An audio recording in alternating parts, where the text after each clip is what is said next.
Assalamu alaikum and welcome back. So in this lecture, we are going to start solving question number 11, 12, 13, 14 in onward जितना भी हो सके तो देखेंगे आज हम सॉल्व करेंगे, ठीक है। रिमेंबर कल हमने क्वेश्चन नंबर उससे लेकर कहाँ से क्वेश्चन नंबर 6 से लेकर 7, 8, 9 और 10 एक बड़ा लंबा सा लेक्चर था जो हमने रिकॉर्ड करवाया था और उसको हमने अपलोड कर दिया है, ठीक है। And so today we are going to go onward 11, 12, 13, 14 और आगे देखते हैं जहाँ तक हो सके, ठीक है। 1 आवर स्पेन में जितना हो सके तो हम करेंगे। And so without making you bore, देखिए यहाँ पर क्वेश्चन तो मैंने अपने लिए लिख लिया है। Let me just take you on to your book. This is your book, right. तो इसमें आप देख सकते हो कि ये एक बड़ा लंबा टाइप का एक्सरसाइज है 2.2, ठीक है। इसमें ये सारे क्वेश्चंस हमने सॉल्व किए हैं क्वेश्चन नंबर 10 तक। सो अगर आपने वो नहीं देखे हैं ऑब्वियसली फिर आपके लिए प्रॉब्लम्स होंगे, ठीक है। 11, 12, 13 इन ऑनवर्ड जितने भी क्वेश्चंस है उसमें, तो you must need to watch those lectures before you come on to this lecture. Anyway, this is the question. Identify singular and non-singular matrices. इसमें आपने singular और non-singular matrices identify करनी है, मालूम करनी है। So remember lecture number उसमें 11 में जब हमने 2.1 एक्सरसाइज शुरू किया था तो उसके स्टार्ट में हमने सिंगुलर और नॉन सिंगुलर मैट्रिसेस के बारे में आपको समझाया था कि सिंगुलर मैट्रिसेस आर दोज के whose determinant is equal to 0। जिसका डिटर्मिनेंट 0 हो तो वो सिंगुलर मैट्रिसेस है, और जिसका डिटर्मिनेंट आपके पास 0 ना हो तो वो नॉन सिंगुलर मैट्रिसेस है। देखिए जो सिंगुलर मैट्रिसेस होती है तो उनका इन्वर्स नहीं निकल सकता है, their inverse does not exist. लेकिन जो नॉन सिंगुलर मैट्रिसेस होती है तो उनका इन्वर्स निकलता है। Let's just go back onto the blackboard and see how we can find whether this matrix is a singular matrix or a non-singular matrix. So अच्छा, solution के बाद हम एक काम करेंगे कि इस मैट्रिक्स को हम एक नाम देंगे। So let's suppose let A is equal to this matrix, ठीक है।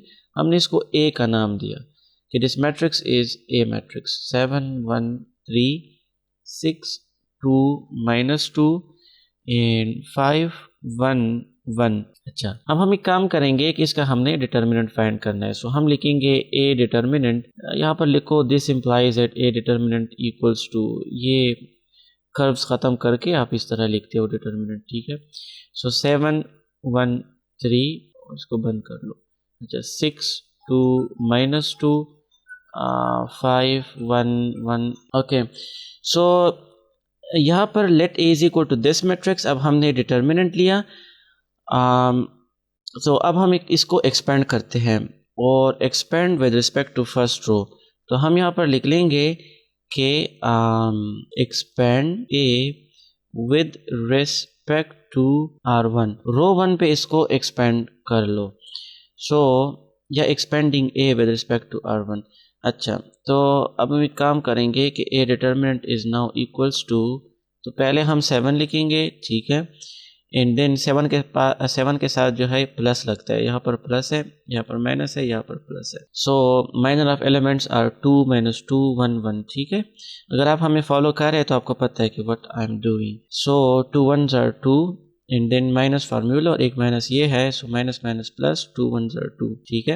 एंड देन 1 के साथ जो है माइनस लगता है, सो -1 एंड देन ये ख़त्म होके 6 1s are 6 and 2 5s are 10 but plus 10। Well फिर उसके बाद 3 है, 3 के साथ भी प्लस लगता है, तो 6 1s are 6 and -2 5s are 10। अच्छा, आई होप यहाँ तक आप समझ गए होंगे।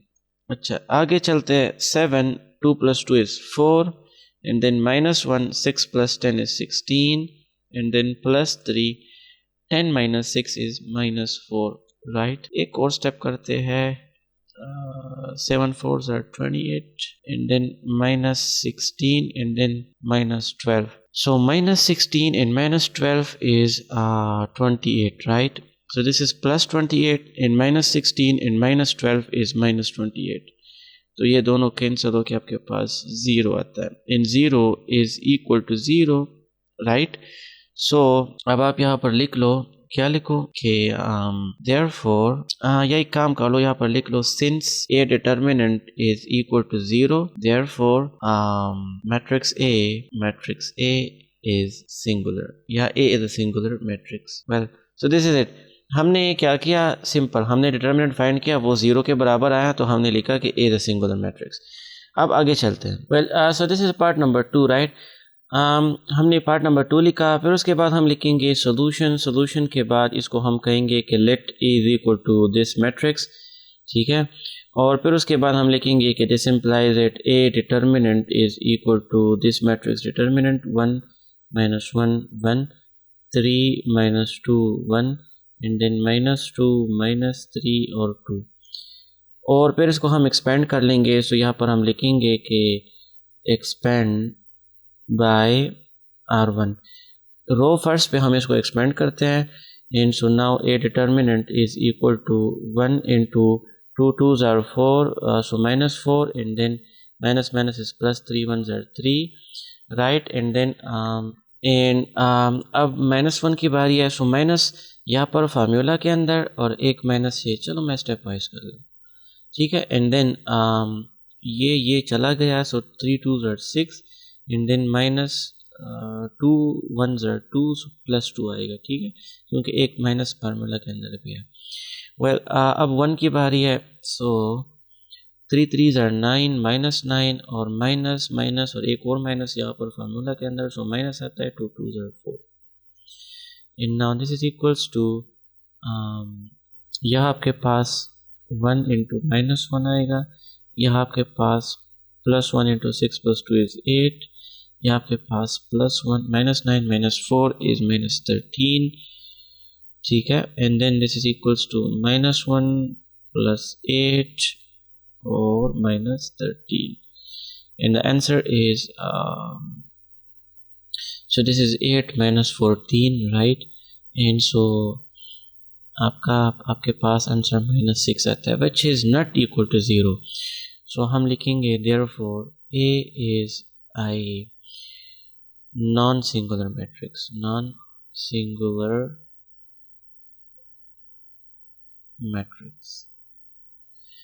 I hope इसका भी आपको समझ आ गया होगा. Let's just move on to part number 3 now. Well, so this is part number 3. Let A is equal to this matrix, फिर हमने इसका डिटर्मिनेंट लिया, and this implies that हम यहाँ पर लिखेंगे कि चलो एक्सपेंड बाय R1 पे हम इसको एक्सपेंड कर देते हैं. एंड सो नाउ 3 के बाद 6 1s are 6 एंड देन 0 +0 हो या -0 does not matter, and then -2 और फिर ये चला गया, 3 1s are 3 and minus is minus, 3 1s are 3, and then we have this -3, right? so 3 0s are 0 and then minus is plus 6. Well, now this is equals to 3 6 and then -2 0, ठीक है, and then -3 plus 6. so 3 6 are 18 -0 -3 6 are 18, -18 plus 18 equals to 0. so यहाँ पर अब आप लिख लो कि therefore since A determinant is equal to 0, therefore A is a singular matrix, ठीक है. so this is it, question number 11. I hope इसमें आपको कोई प्रॉब्लम नहीं होगी. अगर स्टिल कोई प्रॉब्लम है तो आप हमें कमेंट सेक्शन में ज़रूर बता सकते हैं. Now let's just come to question number 12. Well, so question number 11 के बाद अब आते हैं हम क्वेश्चन नंबर 12 पे, and it says that find the value of lambda if A is singular matrix. हमें कंडीशन मिला है कि A is a singular matrix. इसका मतलब है कि अगर मैं इस A का डिटर्मिनेंट लूँ तो वो 0 के बराबर है.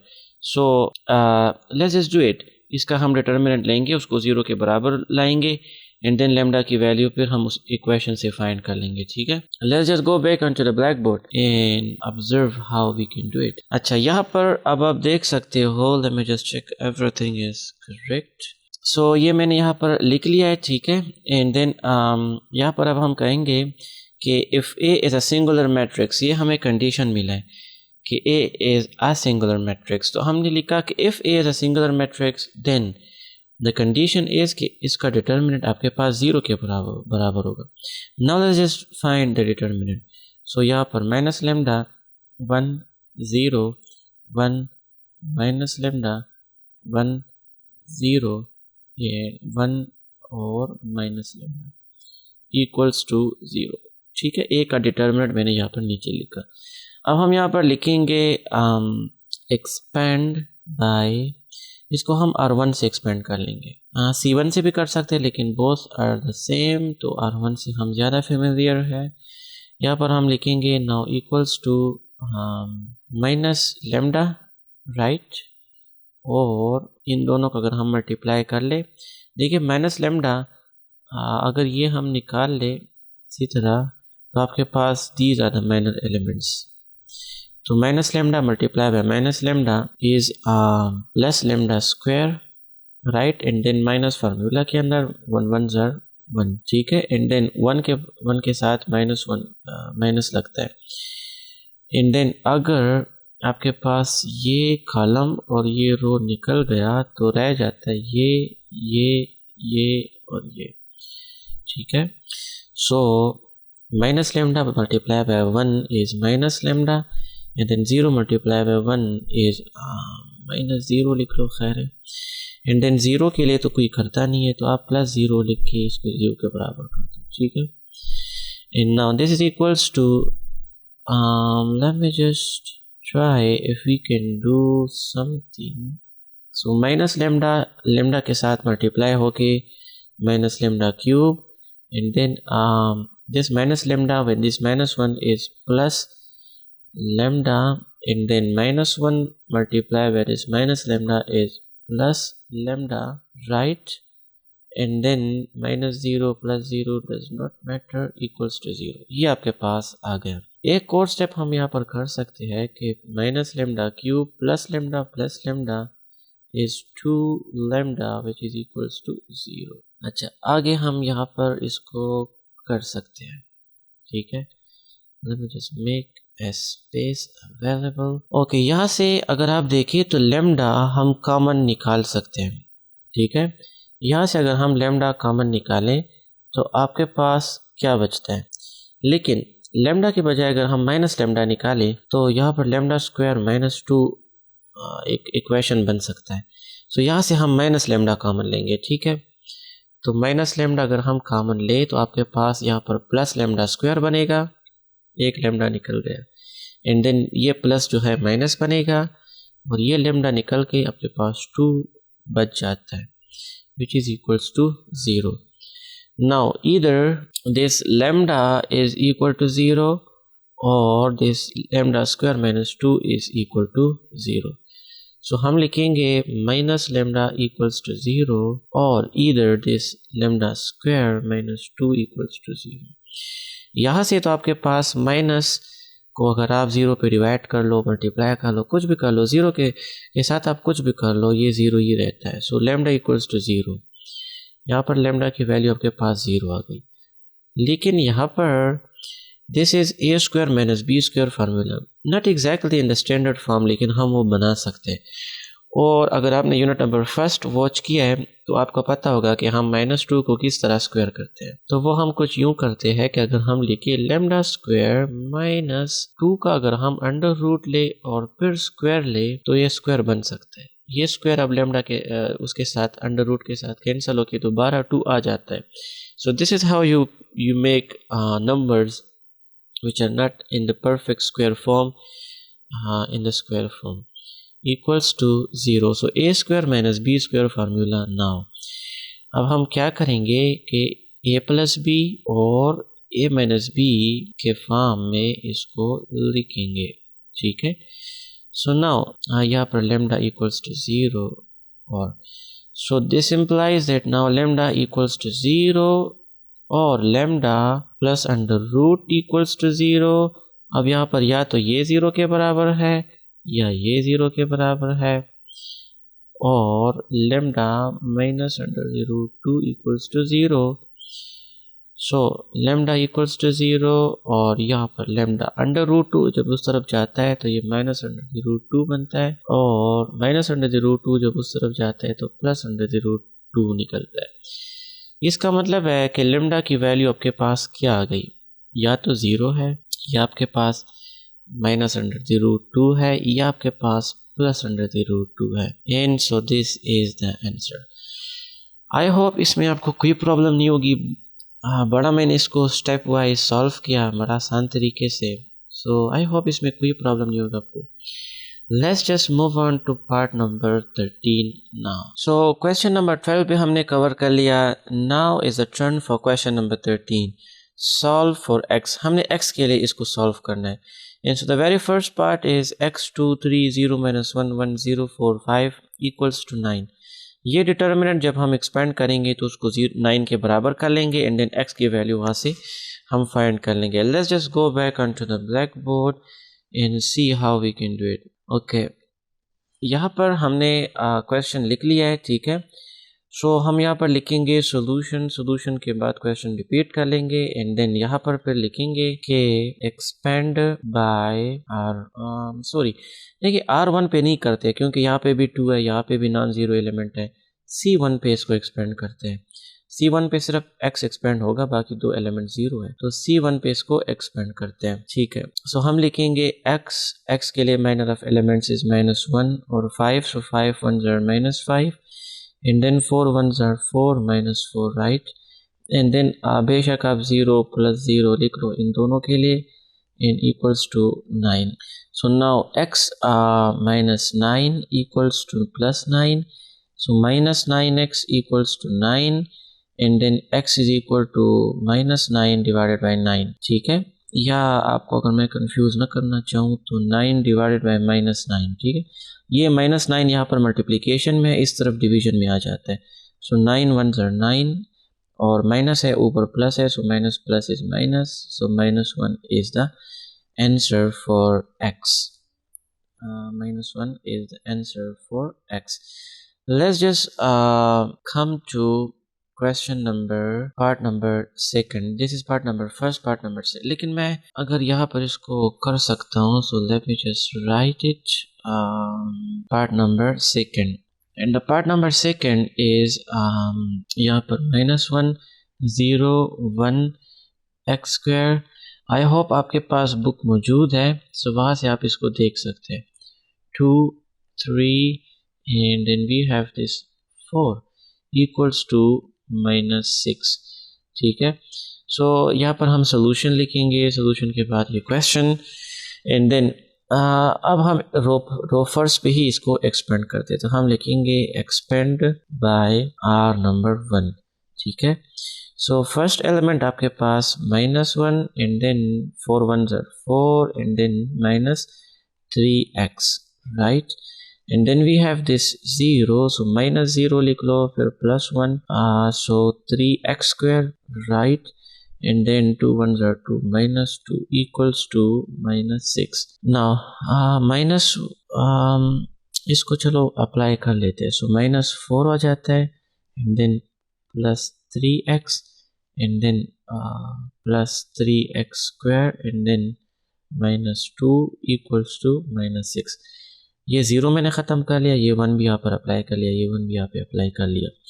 तो सबसे पहले आप स्क्वायर लिखते हो 3x square and then -4 और -2 is -6, फिर आप 3x लिखते हो, ठीक है, in form of polynomials. So higher power, फिर छोटा, फिर छोटा, फिर छोटा, अब कांस्टेंट की बारी है, सो -6 एंड देन ये -6 जब इस तरफ आएगा, ठीक है, इसको भी मैं इस तरफ लेकर आता हूँ, तो ये +6 बनेगा इक्वल्स टू 0, यहाँ पर 0 आ जाता है, ये दोनों कैंसिल हो जाते हैं। इन दोनों से अगर आप देखें तो 3 और x कामन निकल सकता है, सो 3x अगर मैं कामन ले लूँ इसमें से, क्योंकि यहाँ तो ऑलरेडी 0 आ गए ना, तो वो तो ख़त्म हो गए, तो इन दोनों में से अगर मैं 3x कामन लूँ तो यहाँ पर x रह जाता है, एंड देन यहाँ पर ये दोनों चूँकि कॉमन निकल चुके हैं तो 1 रह जाता है, इक्वल्स टू 0।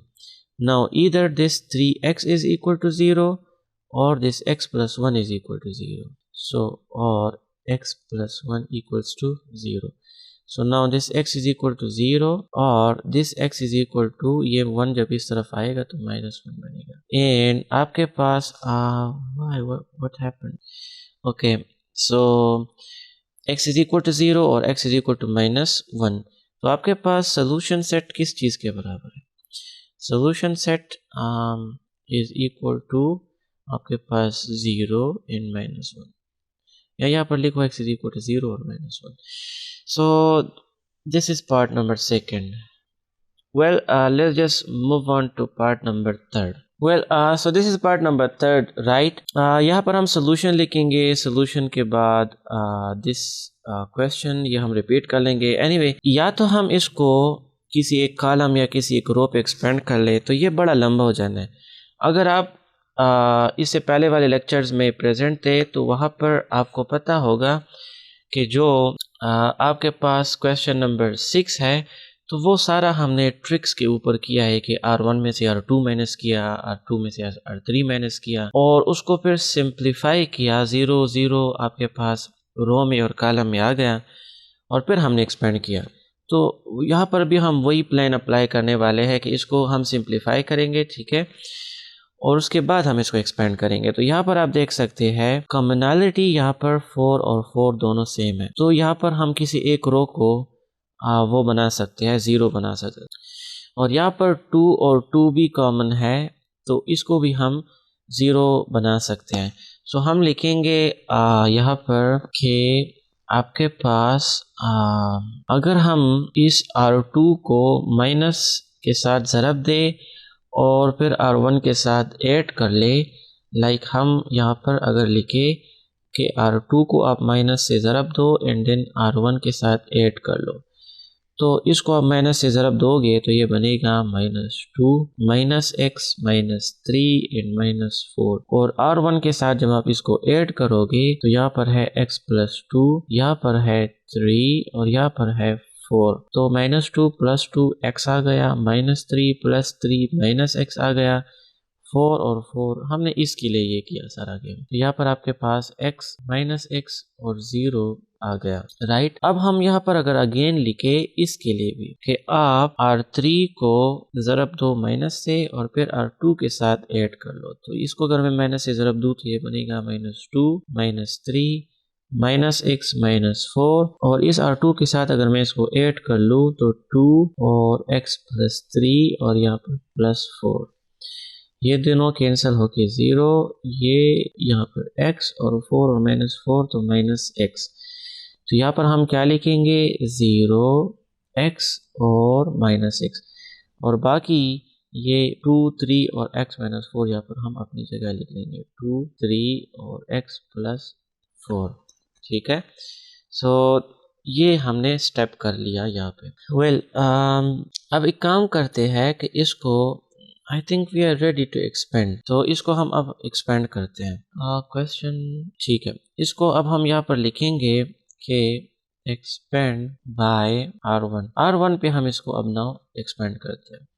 सो हम लिखेंगे x और यहाँ पर चलो मैं लिख लेता हूँ x × x + 4 ताकि आप कंफ्यूज ना हो, माइनस यहाँ पे और माइनस यहाँ पे, तो +3x, राइट, एंड देन यहाँ पे एक माइनस ये पे है, एक माइनस यहाँ फार्मूला के अंदर, सो +x और ये निकल गया आपके पास 0 और माइनस और minus plus, so +2x and then 0 के लिए तो कोई भी नहीं करते, उसको छोड़ो। अच्छा यहाँ पर आप इसको इक्वल्स टू 0 लिख लो, ठीक है, राइट हैंड साइड मैंने नहीं लिखा है, so right hand side equals to 0। Well this implies क्योंकि इक्वल टू यहाँ पे है, so let's just do it. यहाँ पर हम x लिखेंगे and then this is x² + 4x + 3x, right, x² 4x, यहाँ पर आपके पास 0 और ये इसके साथ मल्टीप्लाई होगा तो 2x² आएगा एंड देन इक्वल्स टू 0,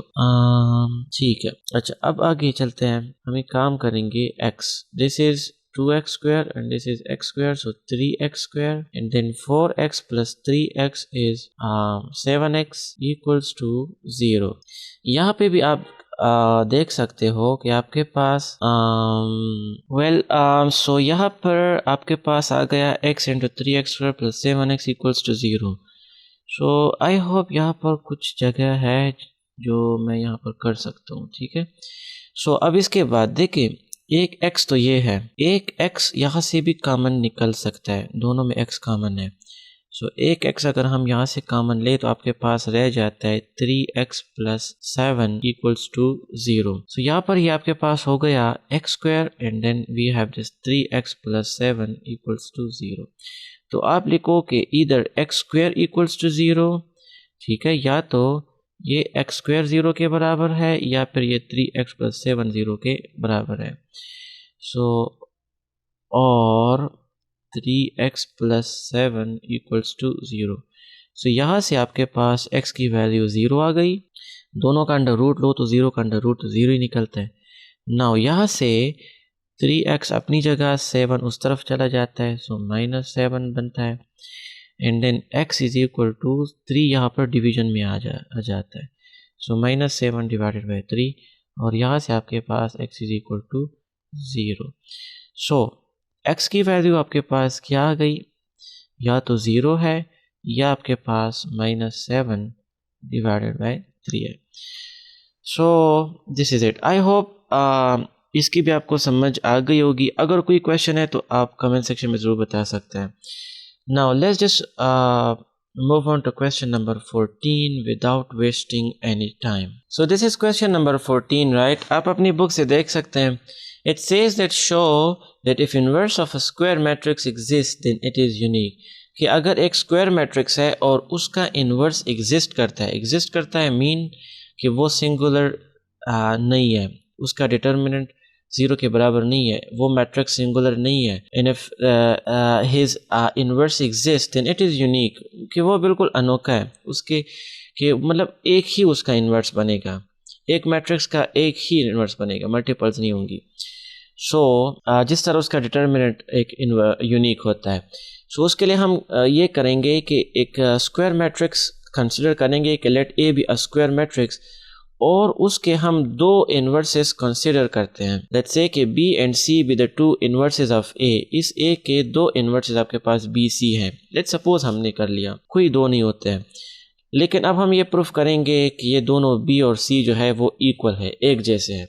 तभी हम कहेंगे कि इस A के इन्वर्सेस जो है वो यूनिक होते हैं, इसका इन्वर्स जो है वो यूनिक होता है. सो अगर दो इन्वर्स है भी तो वो एक दूसरे के एक जैसे ही है, बराबर ही है. सो उसके लिए हम करेंगे, देखिए इन्वर्स के लिए कंडीशन क्या है कि अगर B is the inverse of A then A B should be equal to, फिर आपके पास A B एक दूसरे के साथ जब मल्टीप्लाई होते हैं, A B के साथ जब मल्टीप्लाई होता है या जो है B A के साथ मल्टीप्लाई होता है, तो उसमें से आपके पास एक आइडेंटिटी मैट्रिक्स बनेगा. ये हमने लेक्चर नंबर 11 में पढ़ा था इन्वर्स के लिए. तो इसको हम एक इक्वेशन नंबर A का नाम देंगे, ठीक है. फिर हम कह लेंगे कि सिमिलरली अगर आपके पास ये जो C है, if C is the inverse of A then वो भी सिमिलरली इसी तरह होगा कि आप अगर A C को मल्टीप्लाई करते हो या C A को मल्टीप्लाई करते हो, आगे पीछे करके मल्टीप्लाई करते हो, तो भी आपके पास आइडेंटिटी मैट्रिक्स ही आएगा. ये हमारे पास कंडीशंस है. ये दो कंडीशंस अगर आप देखें तो यहाँ से अब हम कुछ डिड्यूस कर सकते हैं. कि हम लिखे कि from equation number A and B, ठीक है, इक्वेशन नंबर A और B से हमने क्या डिड्यूस किया, ये कि आपके पास A B जो है वो A C के बराबर है या B A जो है वो C A के बराबर है. क्यों? क्योंकि दोनों में से आपके पास आइडेंटिटी मैट्रिक्स ही बनता है. इन identity matrix by the way अगर आपको याद हो तो वो कुछ इस फॉर्म में होता है 1 0 0 0 1 0 0 0 1, ठीक है, कि प्रिंसिपल एक्सिस पे 1s हो, बाकी सारे 0s हो. एनीवे ये सिर्फ आपको रिकॉल करने के लिए था. अच्छा, इक्वेशन A और B से हम ये डिड्यूस कर सकते हैं कि A B अब AC के बराबर है, क्योंकि right hand side is equal so the left hand side should also be equal, या B A जो है वो C A के बराबर है. So let's say A B is equal to AC, यहाँ से A के साथ कैंसिल होता है and this applies that B matrix is equal to the C matrix, जो हमने प्रूफ कर लिया कि ये दोनों अगर इसके इन्वर्स है भी तो वो एक ही मैट्रिक्स होगा, दोनों सेम ही होंगे। So this is the proof जो हमने कर लिया। अब हम ये लिख सकते हैं कि so this shows that A does not have two different inverses, एक ही इन्वर्स उसका होगा। So therefore the inverse of a matrix is unique if it exists, अगर वो exist करता है तो वो unique ही होगा। So this was all about question number 14। इसमें कोई भी क्वेश्चन है अगेन आप कमेंट सेक्शन में ज़रूर बता सकते हैं। Let's see how we can help you. So now let's move on to question number 15. I think we do have time available. So question number 15 भी कवर करते हैं। Well, so question number 14 भी हमने कवर कर लिया। अब बारी है question number 15 की। And it says let A is equal to this 3 by 3 matrix, then find A inverse। देखिए A inverse अब हमने find करना है। So this question number 15 is the most important question of this exercise। सबसे ज़्यादा exam में आने वाला सबसे ज़्यादा इम्पॉर्टेंट क्वेश्चन यही है, क्वेश्चन नंबर 15। ये सारा कुछ जो हमने किया वो इसी क्वेश्चन के लिए तैयारी थी कि इसको बाद में हम करें। सो देखें, चलो मैं इसको ब्लैक बोर्ड पे करता हूँ। Let's just go back onto the blackboard। अच्छा, so this is the question, right? हम solution लिखेंगे। solution के बाद देखिए आपको तो पता होगा कि अगर आपने लेक्चर नंबर 11 देखा है तो उसमें हमने A इन्वर्स जो है वो डिटेल से समझाई है कि we know that A inverse किस चीज़ के बराबर है। ठीक है, पहले हम वो करते हैं। A इन्वर्स जो है वो अगर आपको मैट्रिक वाला भी याद हो तो वो बराबर है into adjoint of A divided by A determinant. ठीक है, this is the main equation कि जिससे हम A इन्वर्स फाइंड करेंगे। मैट्रिक में अगर आपने पढ़ा हो तो inverse was adjoint of A divide by A determinant. और एडजॉइंट को हम किस तरह फाइंड करते थे कि अगर आपके पास एक 2 by 2 मैट्रिक्स होता लाइक 1 2 3 4, तो जो आपके पास प्रिंसिपल डायगोनल होता तो उसकी वैल्यूज़ आप एक्सचेंज करते लाइक यहाँ पर 4 यहाँ पर 1, और ये जो बाकी एलिमेंट्स बाकी डायगोनल है इसकी आप साइन चेंज कर देते। अगर यहाँ पर माइनस होता तो वो +3 बन जाता यहाँ पर। ठीक है, फिर और ये प्लस होता तो minus. So this is how you used to find adjoint for 2 by 2 matrix. और A डिटर्मिनेंट आप सिर्फ इसको इसके साथ मल्टीप्लाई करते हो और इसको इसके साथ। चलो, लेकिन यहाँ पर 3 by 3 मैट्रिक्स के लिए एडजॉइंट को फाइंड करना बहुत मुश्किल है। मुश्किल तो नहीं है वैसे, लंबा बहुत है। और A डिटर्मिनेंट तो आपको पता है कि वो किस तरह फाइंड होता है। सबसे पहले हम A डिटर्मिनेंट फाइंड करेंगे सिर्फ ये देखने कि अगर A डिटर्मिनेंट 0 के बराबर हो तो फिर आपके पास इक्वेशन क्या बनेगा, adjoint of A divided by 0। तो anything divided by 0 is infinity, is not defined। तो that is why singular matrices do not have inverse। अब आपको समझ आ गई होगी, क्योंकि अब वहाँ से 0 आ जाता है। 0 पे कोई भी चीज़ डिवाइड होता है तो वो तो इन्फिनिटी बनता है, तो वो डिफाइंड ही नहीं है। तो सबसे पहले हम A डिटर्मिनेंट फाइंड करेंगे, ठीक है, और उसके बाद फिर हम एडजॉइंट फाइंड करेंगे और फिर इस इक्वेशन में पुट करेंगे। ठीक है, और यहाँ से हम A इन्वर्स फाइंड करेंगे। सो this is the plan. Let's just find A determinant। अच्छा, so the A determinant for this matrix, चलो मैं स्टेप वाइज कर लूँ आपके लिए। 0 -1 1 2 3 0 and 2 2 और 5। यहाँ पर हम लिखेंगे कि expand by R1 पे ही इसको हम expand करते हैं। Let me just check if the question is correct। अच्छा, सो 0, ठीक है, 0 पे एक्सपेंड करना ही नहीं चाहिए। फिर -2, तो -2 अगर चला गया तो -5 एंड देन -2। ठीक है, 5 1 के साथ -5 और 1 इस 2 के साथ -2, ये तो आपको पता है बस। अच्छा, फिर +2, रिमेंबर प्लस माइनस प्लस, ये चला गया, सो 0 एंड देन -3। अच्छा, अब आपके पास आ गया -2 -5 -2 is -7 and then +2 and -3, right. So 2 7s are 14 plus 14 and then minus 2 3s are 6. So 14 minus 6 is 4 and 4 8 does not equal to 0. तो यहाँ पर आप लिख लो कि since a determinant is not equal to 0 therefore inverse exists. Inverse हमारे पास exist करता है since it is not equal to 0 so inverse exists. ये आप लिख लो या ना भी लिखो तो खैर यहाँ से पता चल ही जाता है, जो चेक करते हैं चेकर होता है। एनीवे ए इन्वर्स तो हमने फाइंड कर लिया और वो नॉन ज़ीरो है, सो हम आगे बढ़ सकते हैं। इसका मतलब है कि हम आगे बढ़ सकते हैं एंड आगे बढ़ना मीन्स के एडजॉइंट हमने फाइंड करना है। So let's move on to the other slide और वहाँ पर इसको करते हैं। Well but before going to the next slide, यहाँ पर देखिए मैं आपको समझाता हूँ। अगर आपने इंट्रोडक्शन देखा है तो वहाँ पर हमने एडजॉइंट पढ़ा है कि एडजॉइंट ऑफ ए मीन्स कि आपके पास ये करली ए हो और उसका फिर आप ट्रांसपोज लो। So what exactly is this curly A? This is the matrix, this is this A matrix but इसके जो कोफैक्टर्स है वो ये सारे एलिमेंट्स अगर हम कोफैक्टर्स में कन्वर्ट कर ले, लाइक यहाँ पर this is A11 small a11, this is a12 and this is a13 and the same a21 a22 a23, ठीक है, a31 a32 a33। तो यहाँ पर इसके ये कोफैक्टर्स है। So this matrix is been converted into cofactors a11 a12 capital, ठीक है, a13 एंड सो ऑन। और फिर बाद में जब इसका ट्रांसपोज हम लेंगे तो वो आपके पास एडजॉइंट होगा। सो हम अगली स्लाइड पे अब लिखते हैं कि we know that adjoint small A है, adjoint of A is this curly A transpose, ठीक है। सो सबसे पहले अब हम ये करली ए जो है इसको फाइंड करते हैं।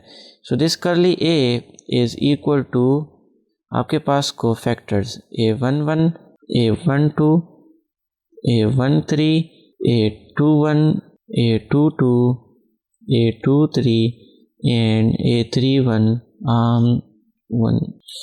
a32 and a33, ठीक है।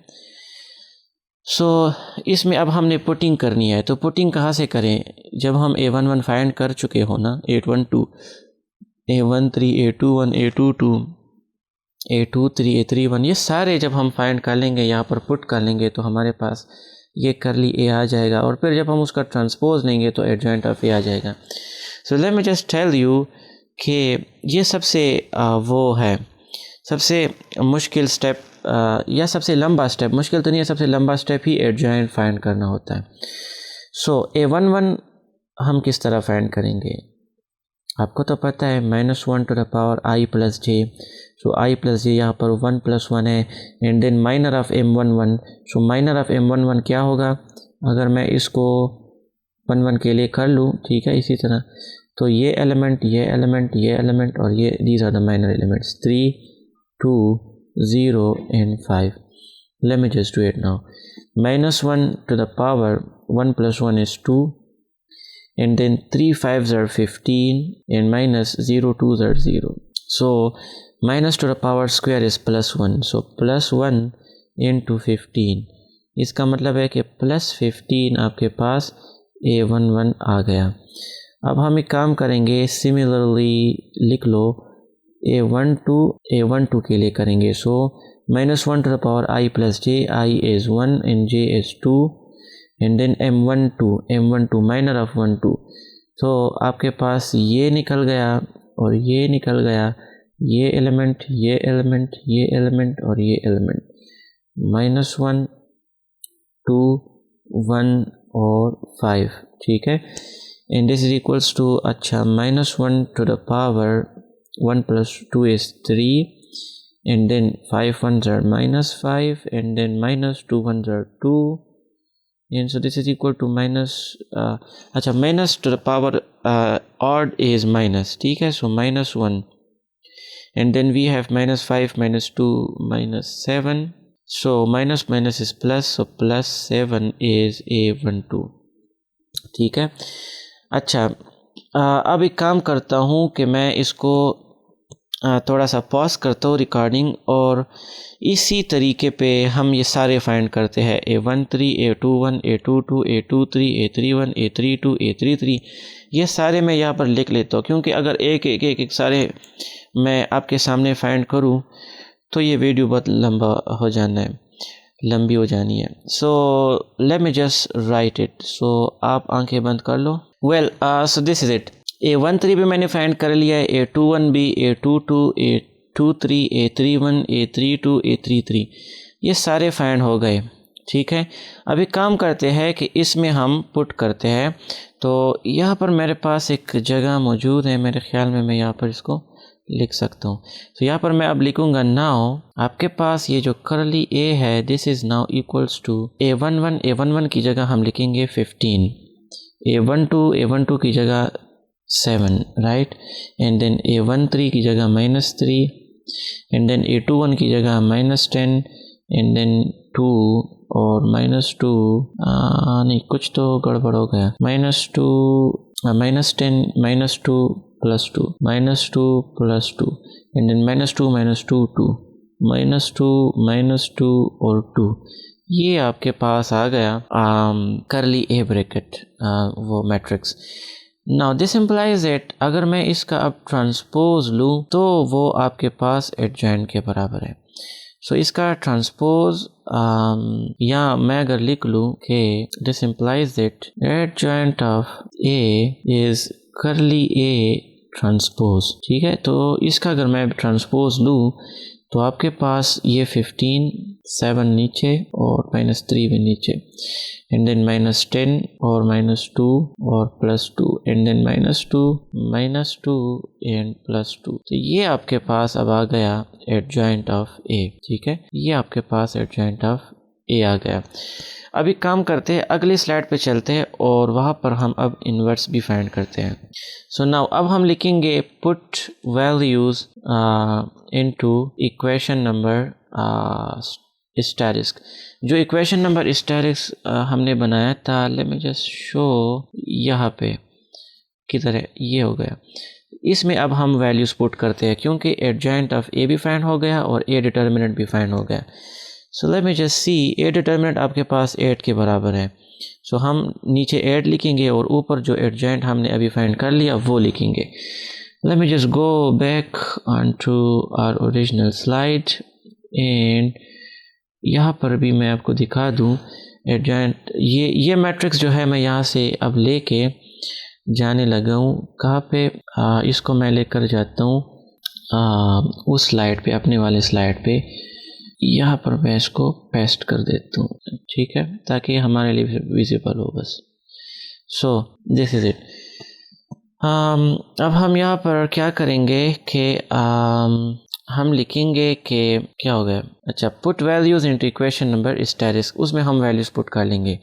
सो equation statistics says that A inverse is adjoint of A divide by A determinant. So adjoint of A आपके पास क्या आ गया, वो है आपके पास 15, 7 -3 और -10 -2 और +2 और -2 और +2 और डिटर्मिनेंट अगर आपको याद हो तो वो 8 निकला था।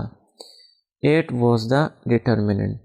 सो नाउ ये जो आपके पास ए इनवर्स है this is equals to, this implies that ये 8 जो है हर एक एलिमेंट पे हम डिवाइड करेंगे। This is what it means. So 15 divided by 8 -10 divided by 8 -2 divided by 8 and then 7 divided by 8 and then -2 divided by 8, अच्छा -2 divided by 8 -3 divided by 8, ठीक है, and then 2 divided by 8 और फाइनली आपके पास ये थोड़ा बदल हो गया, so 2 divided by 8। well and so this is A inverse exactly, ठीक है। बुक में यही आंसर है लेकिन इसको आप थोड़ा सा सिंप्लीफाई भी कर सकते हो। किस तरह, 2 5s are 10, 2 4s are 8, 2 1s are 2, 2 4s are 8, 2 1s are 2, 2 4s are 8, 2 1s are 2, 2 4s are 8, 2 1s are 2, 2 4s are 8, 1 4। तो इसी तरह भी आप लिख सकते हो। And so this is the answer for question number 15। ये क्वेश्चन बड़ा आसान है, आप लिखो A inverse equal to adjoint of A divided by A determinant. ठीक है, ए डिटर्मिनेंट फाइंड करो, अगर ज़ीरो के बराबर नहीं है तो द इन्वर्स एग्जिस्ट। आगे जाओ, एडजेंट के लिए कोफैक्टर्स फाइंड कर लो, फिर ट्रांसपोज लो तो एडजेंट आ जाता है, और उस एडजेंट को फिर आप डिटर्मिनेंट पे डिवाइड कर लो तो आपके पास ए इन्वर्स आ जाता है। सो आई होप इसमें कोई क्वेश्चन नहीं होगी आपकी, अगर है तो आप कमेंट सेक्शन में ज़रूर बताएं एंड विल हेल्प यू। अच्छा, I think this is enough for today. हमने स्टार्ट लिया क्वेश्चन नंबर कहाँ से, 11, 12, 13, 14, 15, काफ़ी टाइम हो चुका है। So this is enough for today.